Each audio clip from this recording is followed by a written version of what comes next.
Bangladesh cricket একটা নাম, একটা বিশ্বাস এবং একটা আবেগ। এই নামটা শুনলেই কোটি মানুষের বুক ধড়ফড় করে ওঠে। চোখের সামনে ভেসে ওঠে সাকিবের ব্যাট, তামিমের কভার ড্রাইভ, মুশফিকের হাসি আর মাশরাফির সেই চোখে আগুন জ্বলা দৃঢ়তা।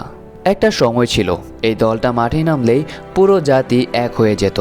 বাবা অফিস থেকে তাড়াতাড়ি ফিরত, মা রান্নাঘর থেকে চিৎকার করে বলতো বাংলাদেশ খেলছে। ছোট বাচ্চারা টিভির সামনে বসে বলতো মাশরাফি ভাই বোলিং দিবে। এই একটা দল আমাদের দেশের মানুষকে এক করে দিত, আনন্দে কাঁদাতো, গর্বে বুক ফুলিয়ে দিত। কিন্তু এখন আজকে আমরা এই দলকে নিয়ে হাসি তামাশা করি, রাগ করি, হতাশ হই। আজকের বাংলাদেশ ক্রিকেট মানে হচ্ছে হারের গল্প এবং ড্রামা। কিন্তু প্রশ্ন হলো কেন এই দলটা কিভাবে এক সময়ের গোল্ডেন এরা থেকে নেমে এলো ডাউনফল এরাতে। চলুন একবার সময়ের স্রোতে ফিরে যাই। 2015 সাল থেকে 2019 পর্যন্ত সময়টা ছিল বাংলাদেশ ক্রিকেট ইতিহাসের সবচেয়ে উজ্জ্বল অধ্যায়। সেই সময়ের বাংলাদেশ ছিল ভয়ঙ্কর, কনফিডেন্ট, হাংরি ফর ভিক্টরি। ইংল্যান্ডে ওয়ার্ল্ড কাপের কোয়ার্টার ফাইনাল, ভারতের বিরুদ্ধে ঐতিহাসিক জয়, দক্ষিণ আফ্রিকা, পাকিস্তান, ওয়েস্ট ইন্ডিজ, একে একে সবাই আমাদের কাছে হেরেছিল।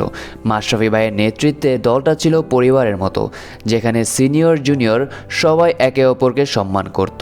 তামিম ইকবালের দুর্দান্ত স্টেডি ইনিংস, মুশফিকের কনসিস্টেন্সি, সাকিবের অলরাউন্ড ব্রিলিয়েন্স আর মুস্তাফিজের ডেবিউট ম্যাজিক, সব মিলিয়ে যখন বাংলাদেশ ক্রিকেট ছিল এক ধরনের বিলিভ আমরাও পারি। আর সেই সময়ের ক্রাউড, সেই উচ্ছ্বাস মনে আছে ভাই? মিরপুর স্টেডিয়াম কাঁপত বাংলাদেশ বাংলাদেশ ধ্বনিতে। এমন একটা ভাইব ছিল, মনে হতো cricket is not just a sport, it's our pride. কিন্তু ঠিক এখানেই একটা ভুল হলো, আমরা জেতার আনন্দে হারিয়ে ফেললাম প্ল্যানিং। আমরা ভেবেছিলাম এভাবেই চলবে সবসময়, কিন্তু ক্রিকেট যেমন ফর্ম স্থায়ী না, তেমনই স্টেবিলিটিও না। আস্তে আস্তে 2019 পেরিয়ে 2020 এলো। কোভিডের সময় থেকে শুরু হলো এক অদ্ভুত পরিবর্তন। দলে আসতে লাগলো ইগো ক্ল্যাশ, সিনিয়র জুনিয়র বিভাজন, আর তার থেকে বড় সমস্যা ম্যানেজমেন্টের অদক্ষতা। কোচ বদল, ক্যাপ্টেন বদল, সিলেকশনে পলিটিক্স, আর তার সাথে সোশ্যাল মিডিয়া ক্রিটিসিজম, সব মিলিয়ে খেলোয়াড়রা হারিয়ে ফেল নিজেদের মানসিক শান্তি। যে সাকিব আল হাসান একসময় ওয়ার্ল্ডের নাম্বার 1 অলরাউন্ডার ছিল, সে আজ বোর্ড নিয়ে ঝামেলায়, কনফ্লিক্টে, নানান বিতর্কে জড়িয়ে যায়। তামিম ইকবালের হঠাৎ রিটায়ারমেন্ট, তারপরে ফিরে আসা, আবার ক্যাপ্টেন্সি নিয়ে কনফিউশন, সব মিলিয়ে দলটা হয়ে গেল একেবারে আনস্টেবল। আর ক্রিকেটে একটা কথা মনে রাখো ভাই, যখন নেতৃত্ব দুর্বল হয়ে যায় তখন পারফরমেন্সও ভেঙে পড়ে। বাংলাদেশ ক্রিকেট এখন এক জটিল অবস্থায়।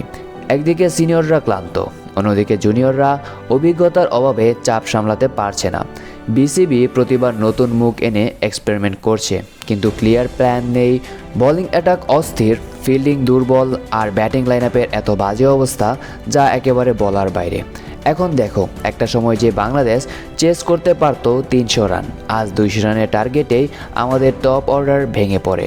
কনফিডেন্স নেই, কোনো কেমিস্ট্রি নেই, আর সেই টিম স্পিরিট, সেটা তো সেই কবেই হারিয়ে গেছে। তবুও ভাই, একদমই সব শেষ না।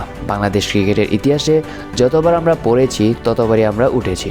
2007-এ যখন সবাই হাসতো আমরা হেরেছিলাম একের পর এক ম্যাচ, ঠিক তখনই আমরা ওয়ার্ল্ড কাপে ইন্ডিয়া আর সাউথ আফ্রিকাকে হারিয়ে দিয়েছিলাম। 2015-তে যখন কেউ বিশ্বাস করেনি আমরা কোয়ার্টার ফাইনালে গিয়েছিলাম।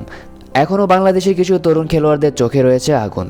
তাদের মধ্যে রয়েছে তাওহিদ হৃদয়, তানজিদ তামিম, তানজিদ সাকিব, সাইফ হাসান এবং ইমনের মতো দুর্দান্ত সব প্লেয়ারেরা। এই তরুণদের মধ্যে আছে সেই ক্ষুধা, সেই হিংসা, সেই প্যাশন। ওরা এখনও ভাবে আমরাই আবার ফিরিয়ে আনবো টাইগারদের গর্জন। কিন্তু এই নতুন প্রজন্মকে সময় দিতে হবে, ক্রিটিসাইজ না করে তাদেরকে সাপোর্ট করতে হবে। বিসিবিকে দরকার ক্লিয়ার ভিশন, 3 বছরের, 5 বছরের, 10 বছরের ফিউচার প্ল্যান। কোচ থেকে শুরু করে সিলেক্টরস সবাইকে একসাথে কাজ করতে হবে একটা লক্ষ্যে, বাংলাদেশ ক্রিকেটকে আবার বিশ্বমঞ্চে দাঁড় করানো। আর হ্যাঁ, সবচেয়ে ইম্পর্টেন্ট বিষয় হলো লিডারশিপ। এমন একজন নেতা যে শুধু টসে জিতবে না, বরং ড্রেসিং রুমে ভয় দূর করবে, ইন্সপায়ার করবে, যে বলবে তুমি পারবে ভাই, তুমি বাংলাদেশ দলের খেলোয়াড়। এবং এরকম মাইন্ডসেটে হলো একটা প্লেয়ার হচ্ছে আমাদের ক্যাপ্টেন লিটন কুমার দাস, যাকে নিয়ে স্বপ্ন দেখে যাচ্ছে বাংলাদেশের সকল ফ্যানরা, যে তার নেতৃত্বে হয়তো বাংলাদেশ আবারও নিজেদেরকে পুনরায় ফিরে পাবে। কারণ একজন নেতাই বদলাতে পারে পুরো মাইন্ডসেট, যেমনটা করেছিল আমাদের মাশরাফি ভাই। ওনার সময় দলের সবাই খেলতো দেশের জন্য, নিজের জন্য নয়। এখন দরকার আবার সেই মেন্টালিটি ফিরিয়ে আনা। আজকে হয়তো আমরা হেরেছি, কিন্তু মনে রেখো এই হারের মধ্যে লুকিয়ে আছে আগামীর জয়ের গল্প। বাংলাদেশ ক্রিকেট এখন যেমন হতাশার মুখে, ঠিক তেমনই সামনে দাঁড়িয়ে আছে একটা নতুন সূর্যোদয়ের অপেক্ষায়। এই সূর্যোদয় আসবেই যেদিন এই দলটা আবার এক হবে, যেদিন সিনিয়ররা জুনিয়রদের পাশে দাঁড়াবে, যেদিন বোর্ড সত্যিকারের প্ল্যান করবে দেশের জন্য, যেদিন মাঠে আবার শোনা যাবে সেই পুরনো স্লোগান বাংলাদেশ বাংলাদেশ। আর সেদিন ভাই পুরো জাতি আবার এক হয়ে যাবে। বাচ্চারা আবার স্কুলে গিয়ে বলবে, দেখছো টাইগাররা আবার কাম ব্যাক করছে। ততদিন পর্যন্ত আমাদেরকে দলের সকল সিনিয়র এবং জুনিয়র প্লেয়ারদেরকে সাপোর্ট করে যেতে হবে, তবেই তারা আমাদেরকে খুব ভালো ভালো ম্যাচ উপহার দিতে পারবে। শেষ কথা একটা, বাংলাদেশ ক্রিকেট হয়তো আজ মাটিতে, কিন্তু এই মাটি একদিন জন্ম দেবে নতুন সাকিব, নতুন মাশরাফি, নতুন আশার গল্পে। কারণ আমরা টাইগার, আমরা লড়তে জানি আর আমরা ফিরে আসতে জানি। তো বন্ধুরা, আজকে এই ভিডিওতে আমরা দেখলাম বাংলাদেশ ক্রিকেট দলের গৌরব, পতন আর সম্ভাব্য ভবিষ্যৎ। যদি আপনাদের কাছে আমার এই ভিডিওটি ভালো লেগে থাকে তাহলে অবশ্যই লাইক, কমেন্ট এবং শেয়ার করতে ভুলবেন না। আর হ্যাঁ, চ্যানেলটি সাবস্ক্রাইব করে পাশেই থাকুন, কারণ চ্যানেলের পাশে থাকলে আরও ইন্টারেস্টিং ভিডিও আমার চ্যানেল থেকে দেখে নিতে পারবেন। দেখা হচ্ছে এর পরের ভিডিওতে। Until then, take care, bye by.